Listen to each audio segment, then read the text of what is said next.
Hi friends, welcome back to haunted hour. మనుషులు చనిపోయిన తర్వాత ఒక చీకటి ప్రపంచంలోకి వెళ్తారని అంటారు.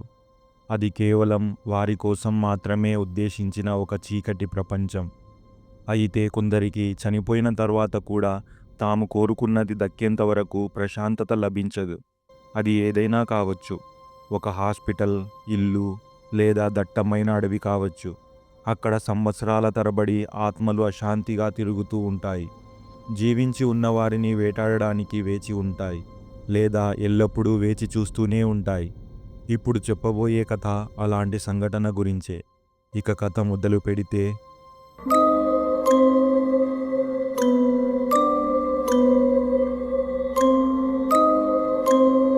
నా పేరు సరస్వతి. నేను ఒక నర్సు. అంటే ఇప్పుడు నేను ఆ పనిని మానేశాను. కానీ ఇది నేను ఒక గవర్నమెంట్ హాస్పిటల్ నర్సుగా పనిచేస్తున్న రోజుల నాటి మాట. ఆ హాస్పిటల్లో పనిచేస్తూ నాకు 3 సంవత్సరాలు పూర్తయ్యాయి. ఆ రాత్రి నాకు ఇప్పటికీ స్పష్టంగా గుర్తుంది. అది అమావాస్య నాటి చీకటి రాత్రి. ఆ రోజు రాత్రి నేను ఎప్పటిలాగే రోగుల ఫైళ్లను చెక్ చేస్తున్నాను. రోగులకు మందులు సరిగ్గా ఇచ్చారా లేదా అని చూస్తున్నాను. అప్పుడే నాకు ఎమర్జెన్సీ డిపార్ట్మెంట్ నుండి ఒక కాల్ వచ్చింది. అక్కడి వార్డెన్ నన్ను ఎమర్జెన్సీకి రావాలని చెప్పింది. నేను లోపల నుండి మరెవరూ లేరా అని అడిగాను. అప్పుడు వారు, ఇప్పుడే కొన్ని నిమిషాల క్రితం ఒక రోగిని తీసుకువచ్చారు. అతను అక్కడి డాక్టర్పై, 2 నర్సులపై దాడి చేసి గాయపరిచాడు. ప్రస్తుతం పోలీసులు, వార్డెన్ అతన్ని అదుపులో ఉంచారు. కానీ డాక్టర్కు సహాయం చేయడానికి అక్కడ ఎవరూ లేరు అని చెప్పారు. నేను నా పక్కనున్న మరొక సిస్టర్ను నిద్రలేపి కొంతసేపు వార్డును చూసుకోమని చెప్పాను. నేను ఎమర్జెన్సీ రూముకి వెళ్ళినప్పుడు పోలీసులు ఒక రోగిని తీసుకువచ్చారని చూశాను. అతను వారి కంట్రోల్లో లేడు. అతను చాలా మత్తులో ఉన్నాడు. ఏమాత్రం ఆలోచించకుండా అందరిపై విరుచుకుపడి గాయపరుస్తున్నాడు. అతను వదిలిపెట్టమని గట్టిగా అరుస్తున్నాడు, కేకలు వేస్తున్నాడు. తనను పోలీసుల నుండి, వార్డెన్ నుండి విడిపించుకోవడానికి తన చేతులను మరియు కాళ్లను పూర్తి శక్తితో కొడుతున్నాడు. అతను ఎంత మత్తులో ఉన్నాడంటే 4-5 వ్యక్తులు కూడా అతన్ని అదుపులో చేయలేకపోతున్నారు. నేను ఆ మత్తులో ఉన్న వ్యక్తి ముందుకెళ్లగానే అతను ఒక క్షణం పాటు పూర్తిగా నిశ్శబ్దంగా అయ్యాడు మరియు నన్ను పైనుండి కింద వరకు నిశితంగా చూశాడు. అతని చూపు నాకు చాలా వింతగా అనిపించింది. అందులో ఒక వింత భయం ఉంది. నన్ను చూడగానే అతను తనలో తాను ఏదో గుసగుసలాడటం మొదలుపెట్టాడు, ఏదో మంత్రం జపిస్తున్నట్లుగా. నేను అతన్ని చెక్ చేయడానికి కొద్దిగా ముందుకు వెళ్ళగానే అతను నాపై దూకడానికి ప్రయత్నిస్తూ అందరి నుండి తనను విడిపించుకోవడానికి ప్రయత్నించడం మొదలుపెట్టాడు. అతన్ని చెక్ చేయడానికి డాక్టర్కు నాకు అవకాశం లేదు. చివరకు డాక్టర్ అతన్ని శాంతపరచడానికి ఒక ఇంజెక్షన్ ఇవ్వమని చెప్పింది. నా చేతికి సిరంజన్ ఇచ్చింది. నేను తొందరగా అతనికి ఇంజెక్షన్ ఇచ్చాను. అది ఎంత తొందరగా జరిగిందంటే నాకు ఏమీ అర్థం కాలేదు. కానీ 1 నిమిషంలోనే ఆ వ్యక్తి కాస్త శాంతించడం మొదలుపెట్టాడు. ఆ మరుసటి క్షణం డాక్టర్ అతను చనిపోతున్నాడు అని చెప్పింది. అతను చనిపోతున్నప్పుడు తన కళ్ళను పెద్దవి చేసి నన్నే చూస్తున్నాడు. కానీ మేము అతన్ని రక్షించకముందే ఆ వ్యక్తి చనిపోయాడు. బహుశా ఆ వ్యక్తి అంత మత్తులో ఉన్నాడు కాబట్టి ఏ ఇతర మందులను తట్టుకునే శక్తి అతనికి లేదు. అతను తన మరణాన్ని తానే ఎంచుకున్నాడేమో. ఎందుకంటే చనిపోయేటప్పుడు అతని ముఖంలో మరణ భయం ఏమాత్రం లేదు. చనిపోయిన తరువాత కూడా ఆ వ్యక్తి యొక్క తెరిచిన కళ్ళు నన్నే చూస్తున్నాయి. అతని ఆ భయంకరమైన ముఖాన్ని చూసి ఒక క్షణం పాటు నా శరీరంలో వణుకు పుట్టింది. ఏదో తెలియని భయం పుడుతుంది. వెన్నులో వణుకు పుట్టినట్టయింది. నల్లగా పడిపోయిన ముఖం, ముఖంపై అనేక గాయాల గుర్తులు, కొన్ని పాతగా ఎండిపోయిన గాయాలు, కొన్ని అప్పుడే అయినవి. 2 చేతుల మధ్యలో తెగిపోయాయి. వాటి నుండి రక్తం కారుతోంది. బహుశా అతను చాలా మత్తులో ఉండేవాడు కాబట్టి అతని ముఖం, చేతులు, కాళ్ళు అన్నీ నల్లగా పడిపోయాయి. అతని మరణం తరువాత పోస్టుమార్టంకు ముందు కొద్దిగా విచారణ చేయడానికి కొంతమంది సీనియర్ డాక్టర్లను పిలిచారు. ఆ సమయంలో నాకు తెలిసింది అతను ఒక హత్య కేసులో ఉన్న వ్యక్తి అని. అతను ఎప్పుడూ మత్తులో ఉండేవాడు మత్తులో ఏదో ఒక రకమైన క్షుద్ర విద్య చేసేవాడు. అదే కారణంతో అతను తన భార్య మరియు కుమార్తె ప్రాణాలను తీశాడు. పోలీసులు అతన్ని పట్టుకున్నప్పుడు అతని దగ్గర ఉన్న మత్తు మాత్రలన్నీ ఒకేసారి తిన్నాడు. అదే కారణంతో అతని పరిస్థితి విషమంగా మారింది. నిజానికి ఇది నాకు మామూలు విషయం, ఎందుకంటే గత 3 సంవత్సరాలలో నా ముందు ఇలా చాలాసార్లు జరిగింది. చాలామంది నా కళ్ళ ముందు చనిపోవడాన్ని చూశాను. కానీ ఇది కొద్దిగా వింతగా ఉంది, ఎందుకంటే చనిపోయేటప్పుడు కూడా అతని ముఖంలో ఒక వింత చిరునవ్వు ఉంది. వింతగా తన మరణం గురించి అతనికి భయం లేనట్లుగా ఉంది. నేను ఎంత అతన్ని దూరంగా ఉంచడానికి ప్రయత్నించినా అతని ఆ భయంకరమైన రక్తంతో నిండిన ముఖం నా కళ్ళ ముందు మెరుస్తూ ఉండేది.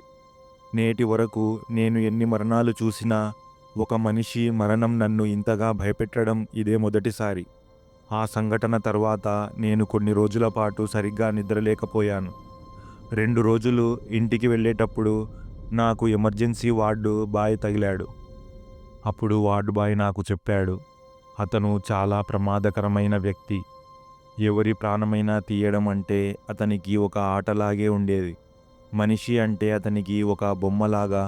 చనిపోవడం మంచిదయింది, లేకపోతే ఆ రోజు అతను ఖచ్చితంగా ఎవరినో ఒకరిని చంపేసేవాడు.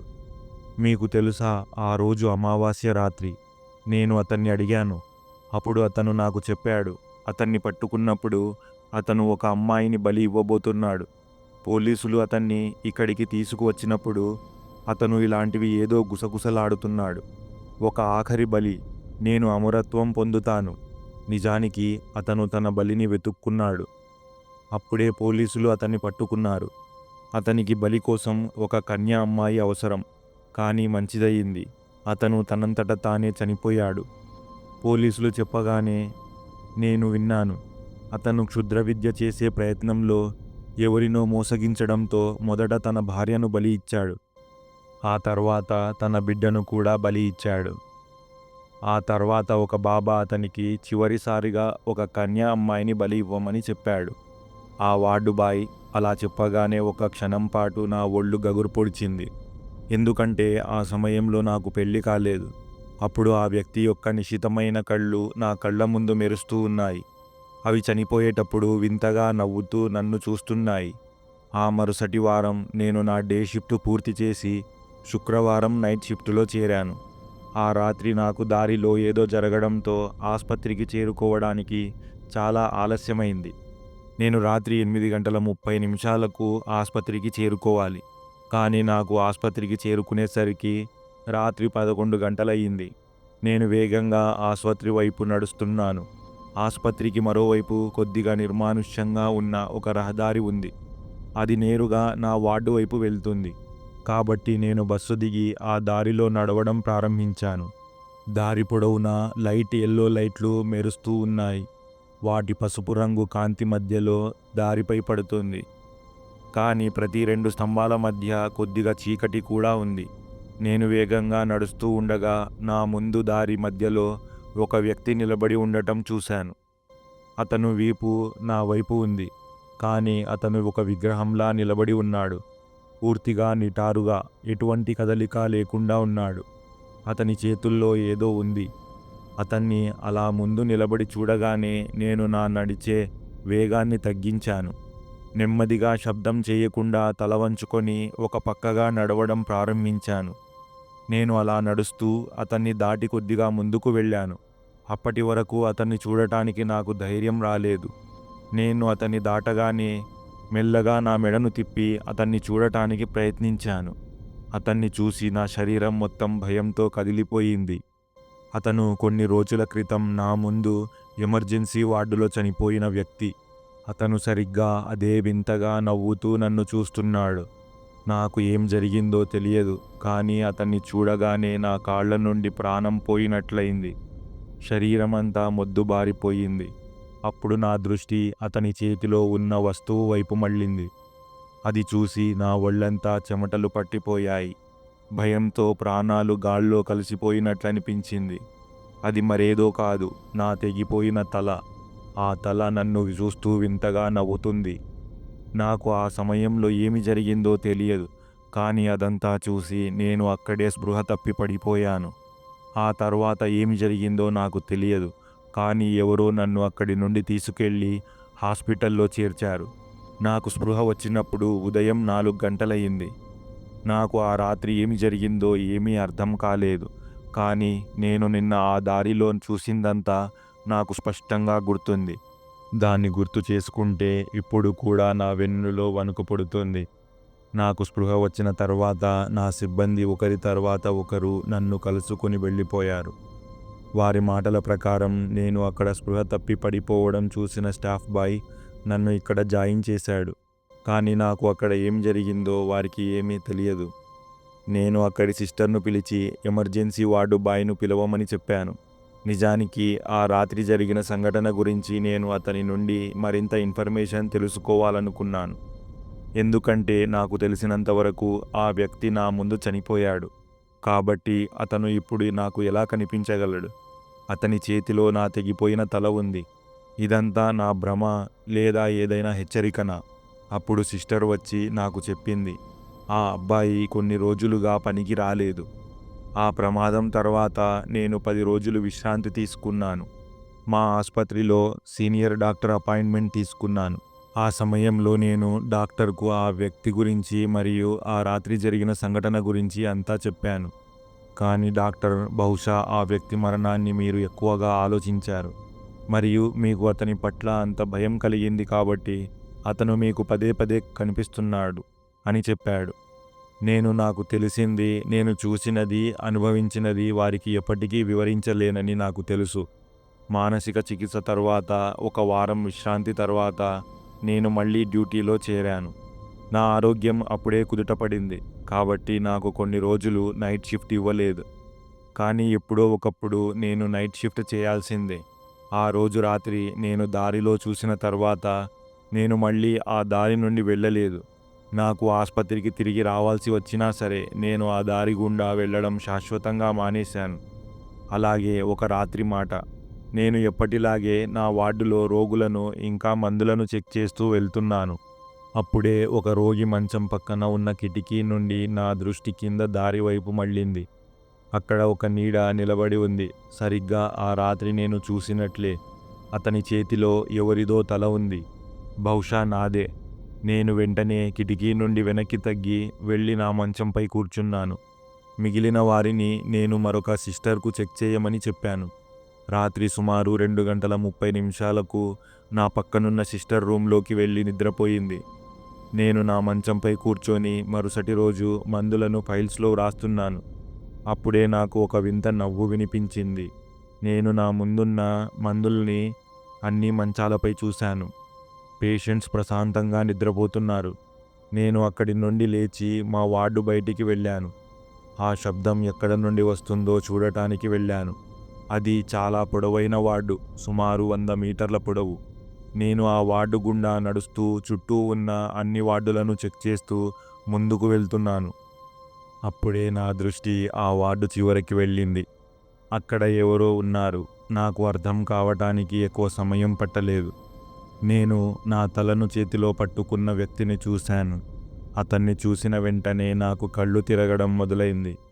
అతను నన్ను తన వశంలోకి తీసుకున్నట్లుగా ఉంది. నేను నా స్థలం నుండి కదలలేకపోతున్నాను. అతను నెమ్మదిగా నా వైపు వస్తున్నట్లుగా ఉంది. నేను పూర్తిగా నిశ్శబ్దంగా నా ప్లేస్ వద్ద నిలబడి ఉన్నాను. అతను వెలుగులోకి వచ్చినప్పుడు నేను అతన్ని చూశాను. అది ఒక నీడ.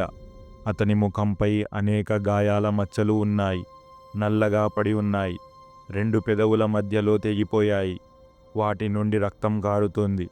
కళ్ళల్లో కనుపాపలు లేవు. రక్తం కిందకు కారుతోంది. ముఖం ఎండిపోయి నల్లగా పడిపోయింది. అతన్ని చూసి నాకు తెలిసిపోయింది, ఈరోజు అమావాస్య రాత్రి. నేను అతని తదుపరి బలిని అని.